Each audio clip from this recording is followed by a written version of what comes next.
O programa que você ouve agora é uma produção da Central 3.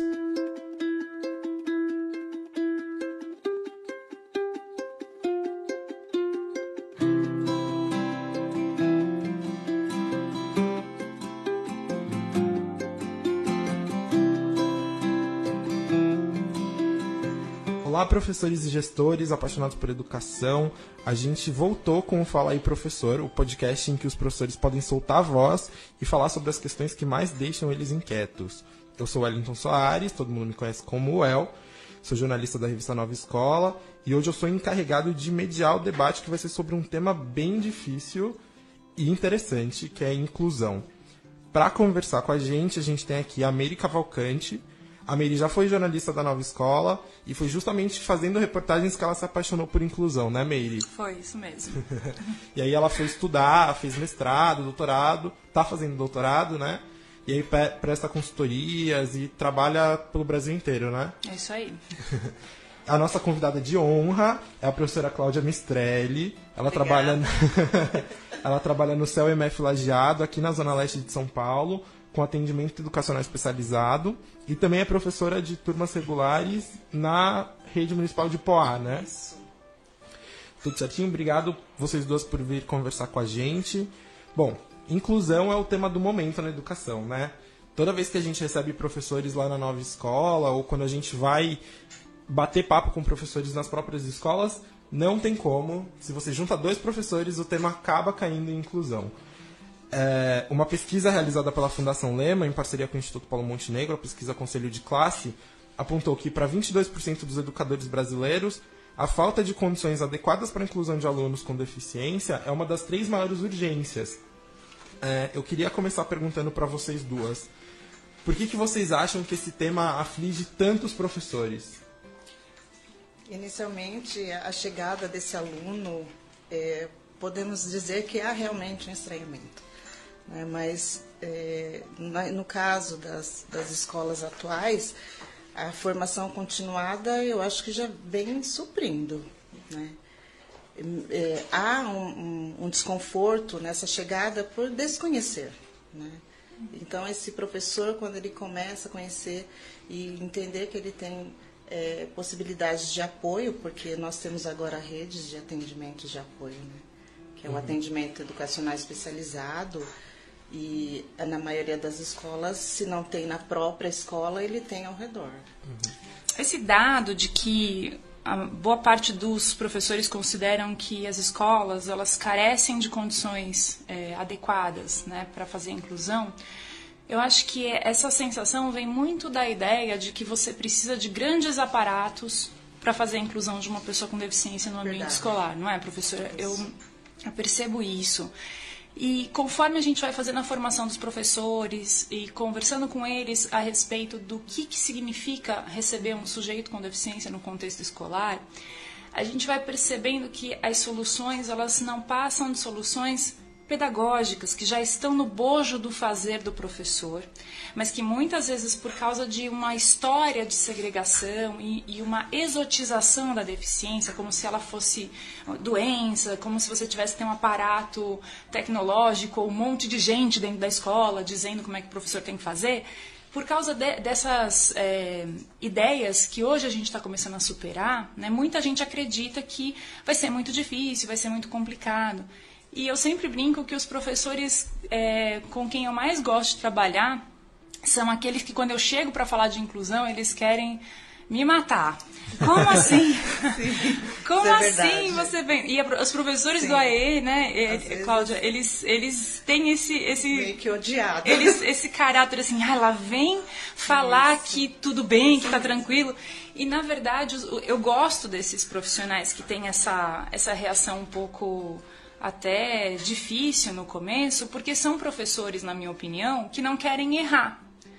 Eles temem por fazer um trabalho equivocado e frustrar o seu aluno, frustrar a sua história enquanto profissional. E geralmente são esses professores que muito temem no começo, que quando entendem que ter condições adequadas significa fazer um trabalho coletivo, né, sustentado no apoio entre os colegas, que não é algo solitário, que o professor sozinho vai fazer, e que as saídas são sempre muito mais simples do que as imaginadas, quando eles entendem e se incorporam no fazer pedagógico, são os maiores defensores da inclusão, né? E a gente está começando a passar da época da angústia, né? Nós estamos passando para a época de botar a mão na massa e ver como é que faz, né? Sim. Cláudia, você sente isso também, que boa parte da angústia vem, Sim. talvez, de um medo de errar? Isso. No trabalho que eu elaboro no CERMEP Lajeado, a gente até deixa aquele momento de ouvir. Aquele momento que o professor vai colocar as suas angústias, né? E é muito, muito claro, como a Meire disse, é o medo de errar, de não saber fazer. E realmente, quando eles têm até uma frase, era só isso? Né? Era isso que era necessário? Assim? E ela realmente já faz, Então, e geralmente essa professora, ela traz soluções a mais do que a orientação foi dada. Você lembra de alguma história, algum caso que te marcou de um professor que estava esperando algo que fosse muito difícil, uma solução muito complexa, e que aí quando vocês conversaram chegaram à conclusão de que era algo simples? Tem um caso de uma professora que ela recebeu um deficiente físico, né? Que ele, geralmente, em alguns casos, há aquela confusão de olhar para aquele deficiente e achar que não tem inteligência naquele corpo, por conta dos movimentos descoordenados, né? E ela olhou para ele e, tipo, não sei. Eu falei, não, você sabe. E ela ficou extremamente brava comigo quando eu disse que ela sabia, né? Eu lembro até que ela bateu a porta da sala e falou, tá bom, né? Assim, e saiu nervosa. Se é essa a ajuda que você vai me dar? Isso. Foi mesmo assim. Você não vai nem dizer o que eu tenho que fazer? E quando eu voltei para a sala, ela já tinha ali elaborado, né, o que era necessário, que na verdade era facilitar ali o movimento para ele. É exagerado a gente falar que os professores, então, porque esse discurso de eu não sei incluir, eu não sei o que fazer é muito forte, né?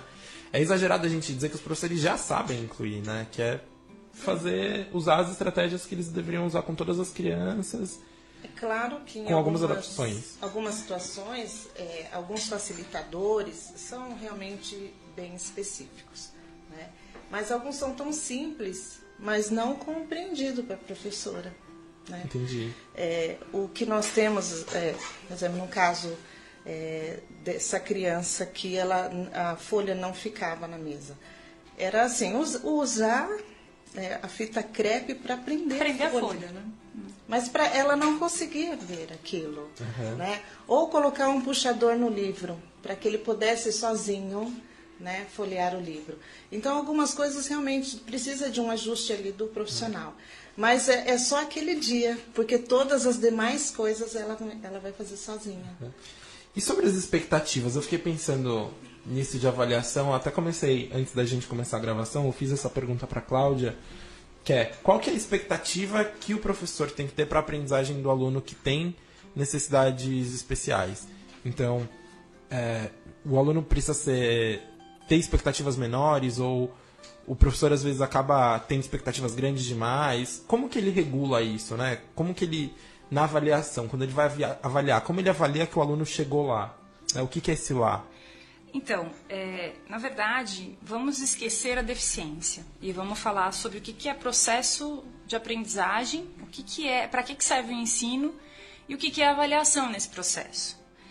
Quando a gente tirar a questão da deficiência e tiver realmente a coragem de discutir o que significa chegar lá, né? A Constituição Federal, para mim, tem um texto muito importante que eu acho que a gente até acaba esquecendo. Ela diz que as pessoas elas têm o direito à educação e que essa educação ela tem que ser ofertada para que o sujeito ele alcance o pleno de seu desenvolvimento dentro das suas capacidades. Isso vale para qualquer um. Aí é escola para todos. Né? Exatamente. Então, o que acontece? Por que muitas vezes o processo ele é truncado e é para todo mundo truncado? Né? Porque você cria parâmetros homogêneos para as pessoas. Então, quando você está falando de um sujeito com deficiência, né, você tem que comparar ele com ele mesmo. Quando você está falando de um sujeito que tem altas habilidades, superdotação, você tem que comparar ele com ele mesmo. E quando você está falando de um sujeito que não tem nem altas habilidades nem deficiência, você também deveria estar discutindo que os sujeitos pudessem ser reconhecidos dentro de suas capacidades, de seus talentos, de seus interesses. Mudando um pouco de assunto, é muito comum, uma impressão que eu tive com os professores é que existe uma aflição muito grande sobre as deficiências, né? Então, sempre que a gente coloca os professores para conversar, aparece um professor que diz, eu tenho um aluno que tem autismo, o que eu faço com ele? Ou eu tenho um aluno que tem tal coisa, o que eu faço com ele? Existe o que eu faço para tal deficiência que vai fazer o aluno aprender? Então, essa também é uma ideia que vem muito da antiga educação especial, que era segmentada, né? Então, você tinha movimentos e escolas para cegos, para surdos, para pessoas com deficiência intelectual, pessoas com deficiência física, era segmentado, né? E quando você vai para uma escola inclusiva, né, não faz muito sentido você segmentar o atendimento por deficiência.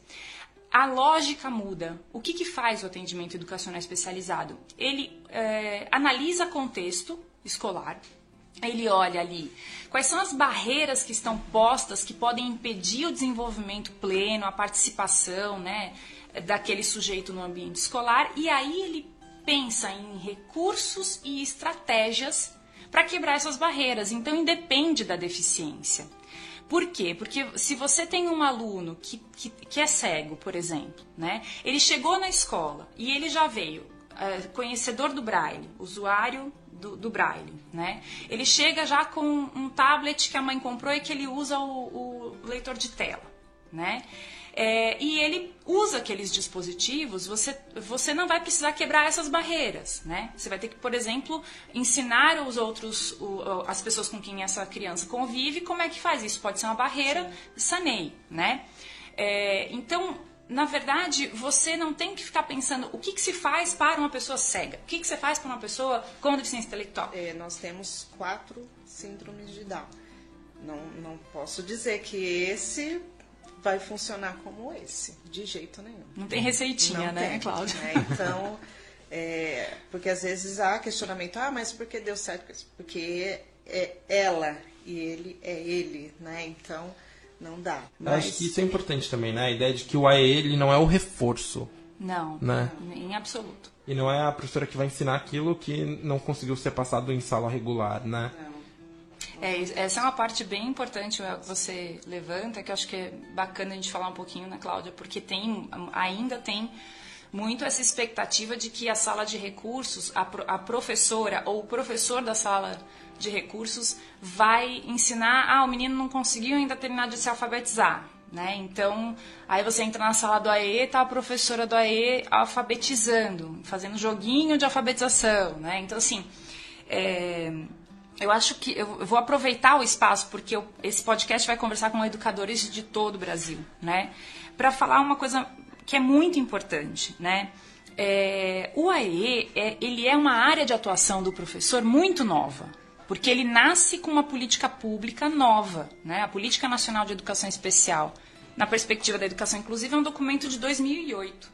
Então, a gente ainda não chegou nem 10 anos de uma política que chacoalha a escola, né? Que faz essa escola repensar muitas coisas, se não tudo, né? Da sua organização, do currículo, da prática pedagógica, de tudo. Do espaço, inclusive. Do espaço, né? tudo. E aí, o que acontece? Justamente por ser uma área de atuação nova do professorado, a gente vê arrastar um pouco para a prática do AE o que se fazia na antiga educação especial, né? Que era uma educação que se prestava a ensinar conteúdos, né? Que imaginava que o sujeito tinha que ser consertado e chegar o mais perto possível da normalidade para daí então se pensar num processo inclusivo, que foi o processo de integração, né? A gente agora está no processo de inclusão e não estamos nem discutindo mais se vai para a escola, como é que faz. Então, o que acontece? Como é um processo de transição mesmo dessa educação especial para uma proposta de inclusão total e irrestrita, com esse aporte do professor do AE, ainda tem muita gente que imagina que o professor do AE vai fazer esse trabalho de consertar o sujeito, de dizer o que tem que fazer, como se fosse o especialista que soubesse tudo da deficiência dele, do sujeito, enfim.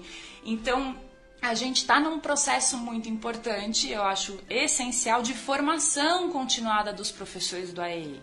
Né? Inclusive, essa é o meu objeto de pesquisa no doutorado, a formação em nível de pós dos professores do AE. Você me fez lembrar um deficiente visual que ele perguntou para mim, professor, o que era estar entre parênteses. Né? Então, aí o AE foi forte, que nós elaboramos um material, né, concreto para a professora trabalhar com a expressão numérica. Né? E aí ele entender o que é estar entre parênteses. Né? Mas você não se incumbiu de ficar dando a aula, você criou o recurso e ofertou para a professora lá na sala. Treinamos, né? Claro que foi necessário treinar o manuseio, né? Claro. O deslocamento do jogo, né? Da peça, para ele compreender. E o conceito, né? Porque no caso dele, deficiente visual, parentes era quem? A família. E ele não entendia, né? Que está nem que parente, está na festa de família do domingo. E ele não chegou para a professora para dizer isso. Né? Foi para você. Foi para mim. E aí você teve esse cuidado de você não tomar esse lugar da professora e oferecer o recurso. Isso é essencial. Isso é a boa prática do AE. Bom, a nossa conversa tá ótima. A gente chegou num ponto que a gente tá dando risada, que a gente tá se divertindo. Então eu vou aproveitar para inserir a pergunta mais polêmica do dia, que é sobre laudo. Essa é boa, eu gosto dela. Essa daí aparece em todas. Pois é muito, muito, muito comum a gente ouvir os professores falando: tem um aluno ali na minha sala, não é laudado. Não é laudado, eu não sei o que fazer com ele, não tem como fazer nada porque não tem laudo. Eu não sei ainda o que é o mais difícil, se tem o laudo ou que não tem o laudo. Então, como que vocês veem essa questão, assim, da necessidade do laudo, né? Tá, eu vou falar fazer um pré-diagnóstico, às vezes. Então, vou falar do ponto de vista legal, eu acho que a Cláudia pode falar do ponto de vista prático, né? Do ponto de vista legal, você não pode, em hipótese alguma, exigir laudo para matricular o sujeito ou na escola ou no próprio atendimento educacional especializado, porque o atendimento educacional especializado é um direito resguardado pela Constituição Federal, então ele está lá como um direito para a pessoa com deficiência, depois isso foi ampliado para pessoas com transtorno global de desenvolvimento e também para as pessoas com altas habilidades de superdotação. Então, o que o próprio INEP, que cuida dos cadastros, né, que ele cuida do registro da vida da educação brasileira, né, ele orienta que se você tem laudo, você faz o cadastro, qual é o laudo, qual é o tipo de deficiência, né? Agora, há sujeitos que precisam do atendimento educacional especializado, mas os médicos não deram laudo. Porque dar um laudo não é tirar da gaveta, né? Tem gente que fica com laudo inconclusivo por muito tempo, às vezes pela vida toda, porque o médico tem responsabilidade. Falou, não vou dizer que ele tem o que eu não tenho certeza, né? Porém, a gente sabe que o sujeito pode precisar do atendimento educacional especializado. Então, o que acontece? O plano de AE individual, enquanto documentação para justificar a matrícula do sujeito no AE, é válido. Porque ele é um plano pedagógico. Sendo o AE um atendimento educacional, ele pode ser validado por um educador no âmbito escolar. Porque é um atendimento educacional. Qual é a distorção que pode acontecer? De você ter um monte de gente matriculada no AE sem ter deficiência, né? O que é muito comum. Tem um menino que não está aprendendo direito, que está dando muito trabalho, tem deficiência, bota no AE. E aí não começa... para quieto na cadeira. Isso, não, esse aí tem... Ou então gente que fala, tem TDAH, bota no AE. TDAH não é público-alvo. Tem dislexia, bota no AE.